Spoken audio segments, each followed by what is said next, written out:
ये क्लास 7 के एनसीईआरटी का सबसे पहला लेसन है।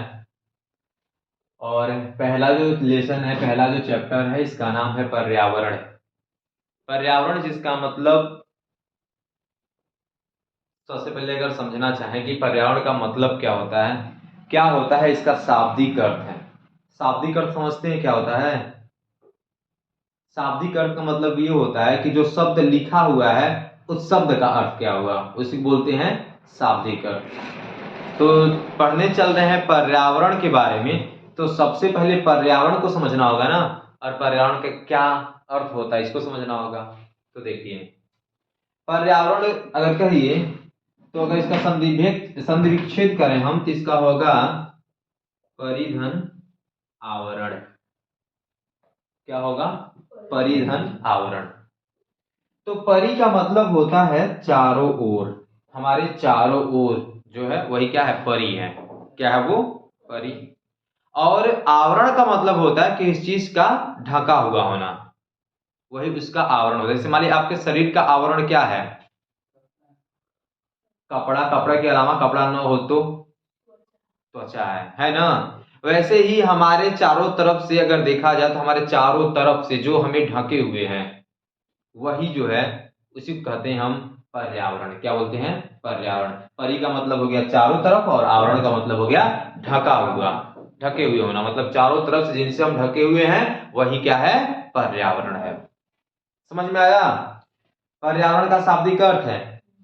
ठीक है। अब इसके अंतर्गत जिस जिस पॉइंट को हमको पढ़ना है पूरे इस लेसन, पूरे इस चैप्टर में, उसको पहले देख लेते हैं। तो सबसे पहले हम पढ़ेंगे पर्यावरण की परिभाषा क्या होता है। तो पर्यावरण की परिभाषा जो भी होता है उसको लगभग मैंने यहाँ पर समझा ही दिया, उसके शाब्दिक अर्थ से। समझ में आई बात? इसके बाद पर्यावरण के घटक हम पढ़ेंगे। घटक, घटक कहने का मतलब ये होता है कि जिनसे पर्यावरण मिलकर के बना हुआ है। जैसे शरीर के घटक क्या होते हैं? शरीर किन चीजों से मिलकर बना होता है? तो बोला जाता है छित जल पावक गगन समीरा पंच तत्व से बना, गगन समीरा पंच तत्व से बना शरीरा। मतलब शरीर 5 तत्वों से मिलकर के बना हुआ है। इसका मतलब शरीर के वो 5 घटक हुए। बात समझ में आ रही? घटक किसे कहते हैं? जैसे मान लीजिए कि आप कोई चीज बनाते हैं, आप घर पे सब्जी बनाते हैं, तो सब्जी को तैयार करने के लिए क्या क्या चीज आप उसमें डालते हैं? डालते हैं ना सारी चीजें। तो वो सारी चीजें उस सब्जी के क्या कहलाएंगी? घटक। समझ में आया?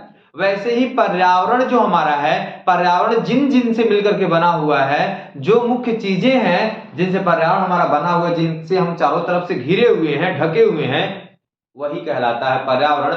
और वही जो है जिनसे मिलकर के वो बना हुआ है वही कहलाता है, उस पर्यावरण का घटक कहलाता है। ठीक है। तो पर्यावरण के घटक हम पढ़ेंगे। और पर्यावरण के घटक क्या क्या होते हैं इसको मैंने एक इंफोग्राफ के माध्यम से समझाया है कि पर्यावरण के मुख्य 3 घटक हैं, और इन तीनों घटकों को अभी विस्तृत रूप से अध्ययन करेंगे। जैसा कि मैंने यहाँ पर लिखा हुआ है कि विस्तृत अध्ययन। विस्तृत अध्ययन हमें इन तीनों के बारे में करना है। ठीक है। उन घटकों के बारे में, इन तीनों के बारे में पूरा विस्तृत अध्ययन करना। उसके बाद समझना परितंत्र क्या होता है। क्या होता है परितंत्र? परितंत्र के बारे में समझेंगे।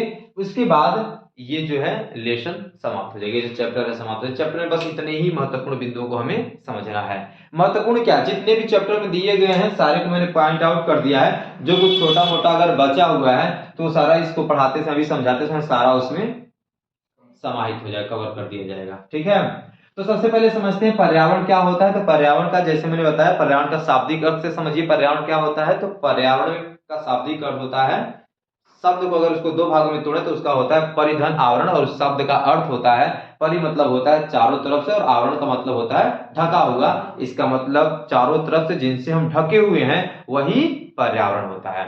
समझ में आया? अब आप सोचिए, पर्यावरण चारों तरफ से हम ढके हुए हैं, तो ढकने का मतलब ये नहीं कि उसकी पूरी बॉडी आपकी ढकी हुई है, चारों तरफ से आप पैक हैं किसी के अंदर, नॉट एट ऑल।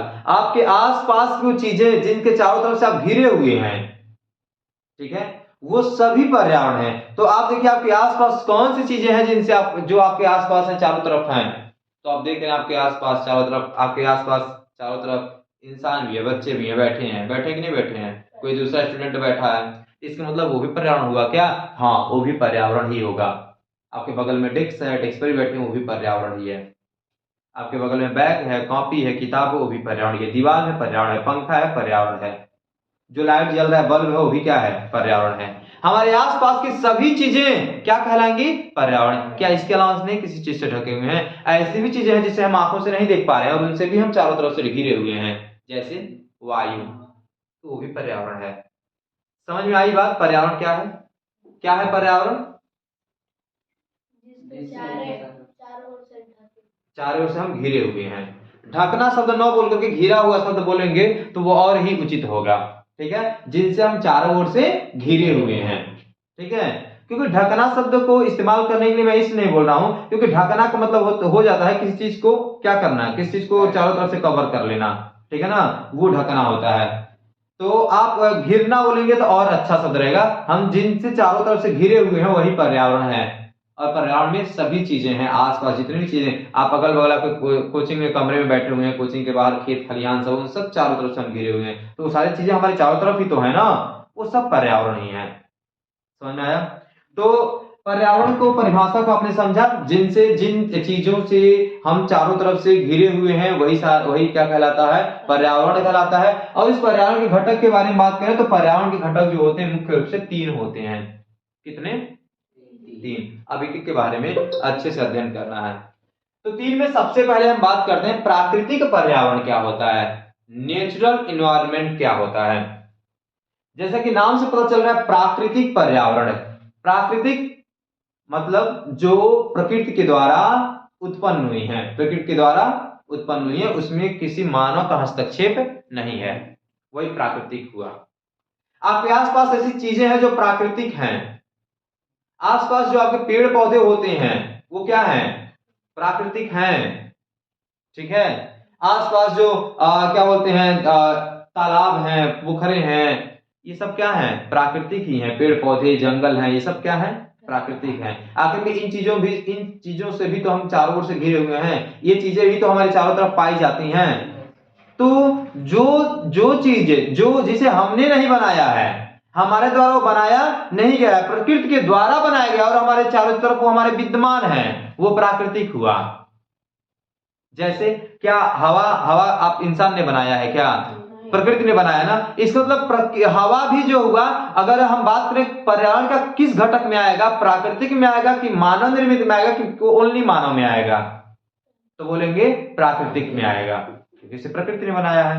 बार बार आपके दिमाग में चीजों को पढ़ा रहा हूं मैं तो बार बार आपके दिमाग में एक क्वेश्चन आ रहा होगा कि मानव निर्मित तो हम समझ रहे हैं क्या होता है, जिसे इंसान ने क्या किया हो, बनाया हो।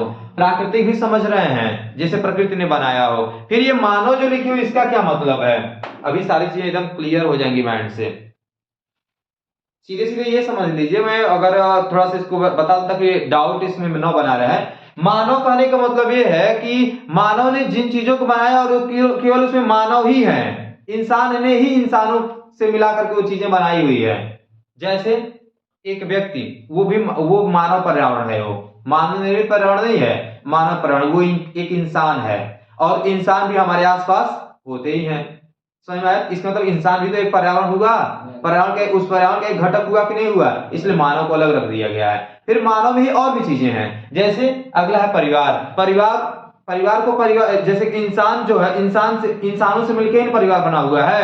हाँ, सब आपस में एक विचारधारा से जुड़े हैं, आपस में जुड़े हुए हैं, तो वो परिवार है। तो परिवार भी तो इंसान से ही मिलकर के बना हुआ है ना, इंसान मिले हुए हैं ना, इसलिए वो मानव के अंतर्गत आएगा, ठीक है। ऐसे ही कोई समुदाय बनता है, जैसे गांव गली मोहल्ला जो होता है वो समुदाय कहलाता है ना, तो वो समुदाय जो होता है वो भी इंसानों से ही तो मिलकर बना हुआ है, इंसान ही ने मिलकर बनाया हुआ उस चीज को। समुदाय में जो भी लोग होते हैं वो सब कौन होते हैं, इंसान ही होता है, मानव ही ना होता है, इसलिए इसे मानव के अंतर्गत रखा गया है। मतलब जिसमें केवल इंसान की बात की जाए, केवल मानव की बात की जाए, वही जो होगा पर्यावरण का घटक जो होगा मानव होगा। कौन से घटक के अंतर्गत आएगा, मानव के अंतर्गत आएगा। समझ में आई बात? ऐसे धर्म जो होता है, क्या धर्म किन से कौन लोग होते हैं, धर्म में कौन लोग होते हैं, मनुष्य ही होता है, मानव ही होता है, इसलिए उसको भी धर्म में कौन मानव ने ही उसको पालन करता है। मानव से मिलकर नहीं इन चीजों का उत्पत्ति हुई है, धर्म की उत्पत्ति हुई है, तो इसलिए वो भी मानव के अंतर्गत ही आया हुआ है। समझ में आया? अगर हम कह दें कि बिल्डिंग क्या है, तो बिल्डिंग क्या मानव के अंतर्गत आएगा? क्यों नहीं आएगा? बिल्डिंग एक मानव है नहीं, बिल्डिंग को तो मानव ने क्या किया है? बनाया, तो वो मानव निर्मित में चला जाएगा। मानव वह है जिसमें केवल जो केवल मानव से ही बना है। समझ में आ रही बात? जैसे एक राजनीतिक पार्टी हो गई, कोई राजनीतिक पार्टी हो गई, जो राजनीतिक पार्टी समझ रहे हैं ना, चुनाव उनाव लड़ा जाता है तो जैसे होता है ना कि भाजपा है, कांग्रेस है, सपा है, बसपा है, आम आदमी पार्टी है, ये सब पार्टियां हैं ना, ये राजनीतिक पार्टियां हैं। ये किनसे मिलकर, ये कौन बना है? ये किनसे मिलकर बनी हुई है? मानव से। वो किसके अंतर्गत आएंगे? आपके घटक में मानव में आएंगे। समझ में आ रही बात ना? तो क्लियर हुआ है माइंड से ना? अब मानव निर्मित वो होगा जिसे इंसान ने बनाया है, वो मानव निर्मित है। जैसे मोबाइल फोन क्या है? ये मानव निर्मित है। ये पर्यावरण का एक घटक है, लेकिन क्या है? ये मानव निर्मित है। तो इंसान ने जितनी भी चीजें बनाई हुई हैं वो सब मानव निर्मित के अंतर्गत आ जाएंगे। समझ में आया? अब जो इंसान इंसान से ही मिलकर के बना हुआ है वो किस में अंतर्गत, किस में आएगा? मानव में आएगा। ठीक है ना?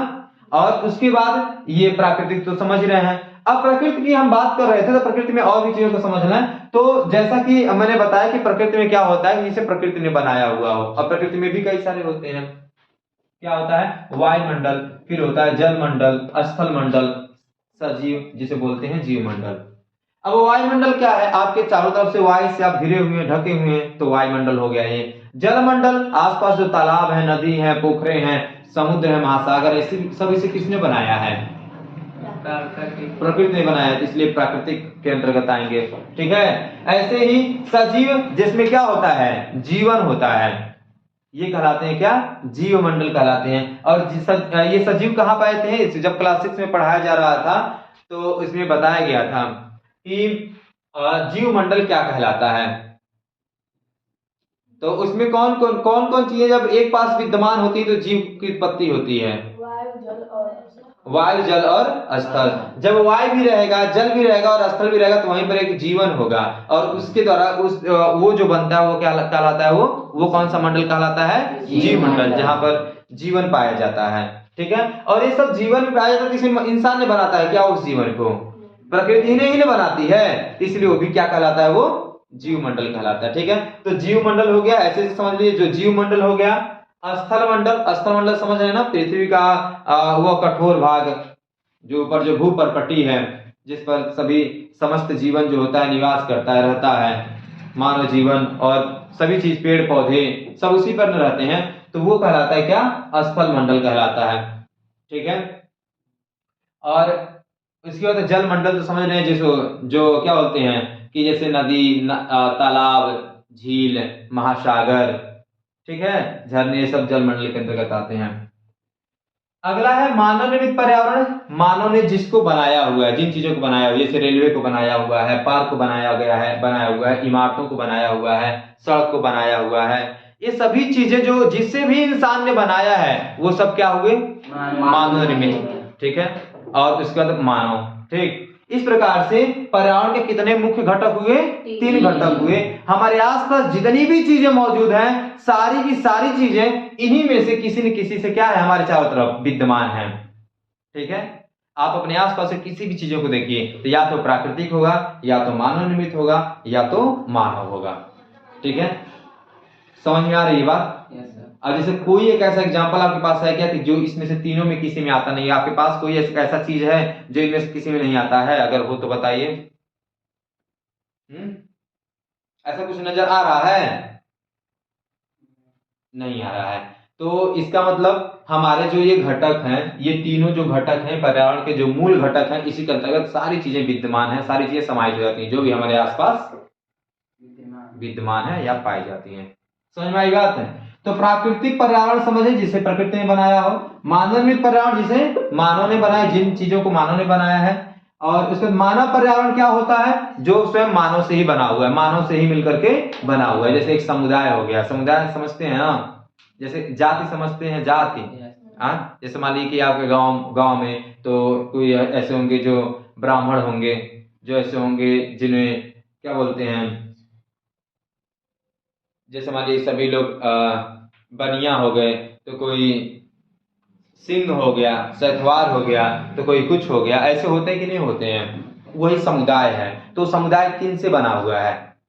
मनुष्यों से ही बन के मिल करके बना हुआ है, तो वो सब हो जाएंगे मानव पर्यावरण के अंतर्गत। ऐसे ही मान लीजिए कोई भी धर्म जो होता है, धर्म को कौन फॉलो करता है? इंसान ही ना फॉलो करता है, मानव ही ना फॉलो करता है, तो धर्म भी क्या हो गया? मानव पर्यावरण के अंतर्गत आ जाएगा। मानव निर्मित नहीं, क्या मानव।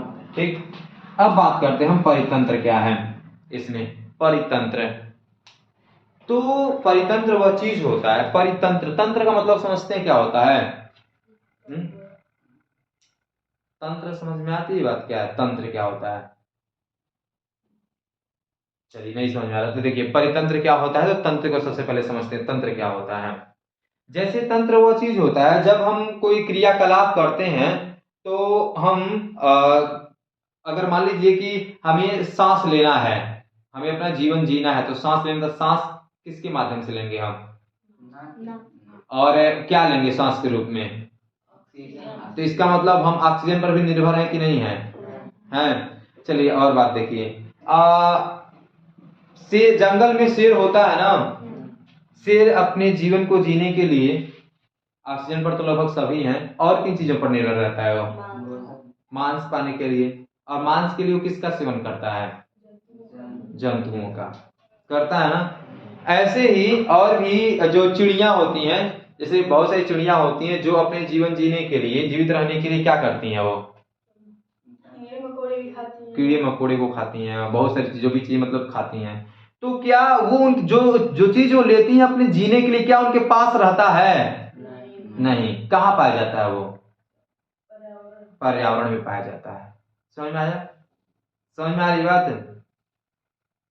तो हम क्या है, हम जीवित रहने के लिए किसी न किसी पर क्या है? निर्भर है। तो निर्भर रहने के लिए यही जो तंत्र बना हुआ है ना, कि हम किसी पर निर्भर है, कोई हमारे ऊपर निर्भर है, तो कोई किसी के ऊपर निर्भर है, कोई किसी पर निर्भर है, इन्हीं सब चीजों से मिल करके ये पूरा जैव मंडल, या बोलिए पूरा जो जो पर्यावरण है, ये पर्यावरण बना हुआ है और चल रहा है।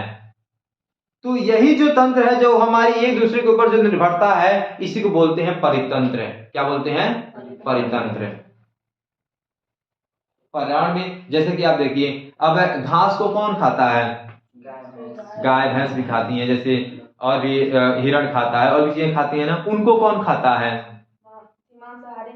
मांसाहारी जंतु खाते ही हैं, शेर चाहे जो भी है, खाते हैं कि नहीं खाते हैं उनको। तो देखिए अब घास पर कौन निर्भर है?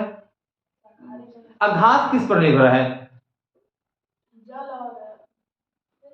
हाँ, जल पर भी निर्भर है, और किस पर निर्भर है? और भी चीजों पर निर्भर है ना, जो उसको पोषण प्रदान करती हैं। खाद्य पदार्थों पर निर्भर है ना, जो उनको पोषण प्रदान, उनको पोषण के लिए जो चीजें हैं, जैसे वो भी अगर शेर मरता है, तो उसके मैन्यूर बनेंगे ना, वो जब मर जाएगा तो फिर वो सड़ेगा, गलेगा, तो वह जमीन पर वो खाद बनेगा कि नहीं बनेगा? बनेगा ना। उसको कौन खाद के रूप में कौन ग्रहण करेगा खाद को? पेड़ पौधे जो घास फूस हैं, ये सब ग्रहण करेंगे ना।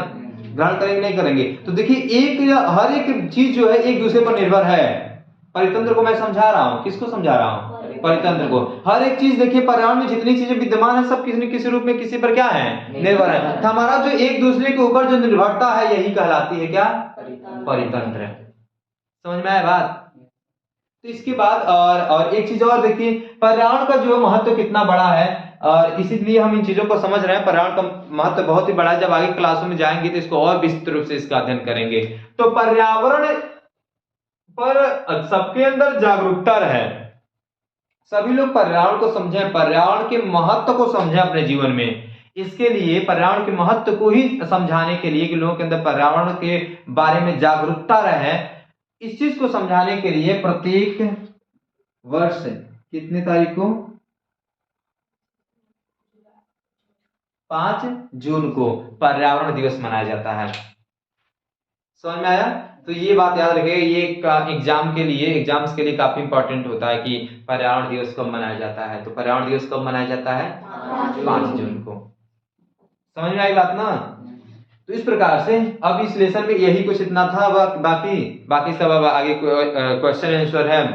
तो वैसे अगर ऑब्जेक्टिव कुछ क्वेश्चन है, अगर पूछा जाए इसमें से, तो देखते हैं कितना जवाब दे लेते हैं आप लोग। ठीक है।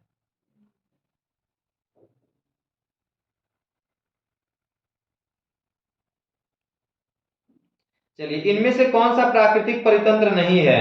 मरुस्थल, ताल, वन। कौन प्राकृतिक परितंत्र नहीं है? मरुस्थल, ताल और वन में ताल है। क्या? ताल अक्सर करके बनाया भी जाता है, ठीक है ना।